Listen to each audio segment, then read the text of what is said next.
പോലൊരു സാധനമുണ്ടോ ഇനി ഇന്നീ ഭൂലോകത്ത് ഉണ്ടാകാൻ ഒരു തരമില്ല. ഔ എന്താ പാലക്കാട് ചൂടാണ്, 48 ഡിഗ്രി ചൂടാണ് പാലക്കാട്. സൈക്കിളില്ല എന്റെ അമ്മോ. ഈ ചൂട് മാറ്റാൻ പറ്റിയ സാധനം എന്താ ഉള്ളത്? പാലക്കാട് നല്ല പനങ്കള്ളുണ്ട്. പനങ്കള്ള പനങ്കള്ള് മാത്രമല്ല, വല്ലതും കഴിക്കാൻ കിട്ടും അവിടെ പോയാ? നാടൻ ഐറ്റങ്ങള്, മൊയല്, താറാവ്, കൂന്തള്, മറ്റത് മറിച്ചത് എല്ലാം ഉണ്ട്. എന്നാ നമുക്കൊന്ന് വിട്ടാലോ?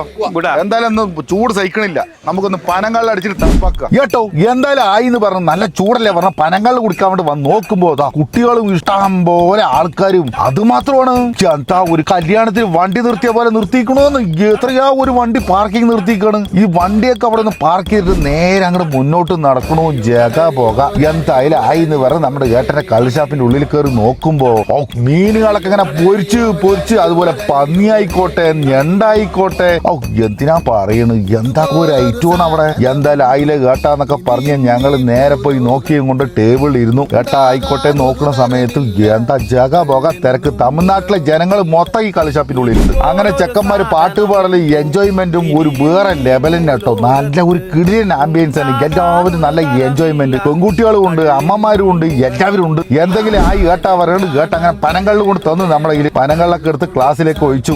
പനങ്കള്ള് കുടിച്ചാ പിന്നെ വേറെ ലെവൽ തന്നെയാണ്. അത് കഴിയുമ്പോ സിലേപ്പി മീനും അടിപൊളി നൈസ് ദോശയും ചില്ലി ചിക്കൻ കഴിയുമ്പോഴേക്കും ആ ഗ്രേവിയെ കൂടി നമ്മുടെ മണിയായിട്ട് അപ്പോഴേക്കും തലക്കറി കഴിയുമ്പോഴേക്കും പന്നി കഴിയുമ്പോഴേക്കും ചിക്കൻ വറുത്തത് വേറെ, നാടൻ കോഴി അപ്പോഴേക്കും ഞണ്ട്, നല്ല പൊറോട്ടയും കപ്പിയും അതിനൂടെ ആ ചമ്മന്തിയും അതും നമ്മുടെ മണിയായിട്ട് അടിച്ച് അമർത്തുണ്ട്. ഞാൻ സമ്മതിച്ചു എന്റെ മണിയാട്ട. ഈ വയസ്സിലൊക്കെ ഇങ്ങനെ കൂളിങ് പറഞ്ഞപ്പോഴേ അപ്പോഴേക്ക് മൂളയും വന്നു. എന്തായാലും മണിയായിട്ട് അടിച്ച് തമർത്തുന്ന ഞങ്ങൾ മോശമൊന്നുമില്ല. അടിച്ച് കീട്ടിയ പ്ലേറ്റിലൊക്കെ കണ്ട് അടിച്ച് ദോശ വരി അത് വരി ഇത് വരി കഴിച്ച തമർത്തണം. എന്തായാലും നമ്മുടെ മണിയേട്ടനെ ഭയങ്കര ഹാപ്പിയായി. എല്ലാ പ്ലേറ്റും കാലിയൊക്കെ ഉണ്ട് വിട്ടു. അതിന്റെ മുമ്പിലുള്ള വേസ്റ്റ് തന്നെ ഉണ്ട് ഒരുപാട്. എന്തായാലും ഈ കള്ളുഷാപ്പ് എവിടെ നിങ്ങൾക്ക് അറിയണ്ടേ? നമ്മുടെ കള്ളുഷാപ്പിന്റെ പേര് ബിജൂസ് കള്ളുഷാപ്പ്, മീനാക്ഷിപുരം, കന്യാകുമാരി. അപ്പൊ എന്തായാലും ഏട്ടന്മാരെ ഒരു പ്രാവശ്യമെങ്കിലും നിങ്ങൾ കഴിച്ചു നോക്കി അപ്പം അറിയാം എന്താണുള്ളത്.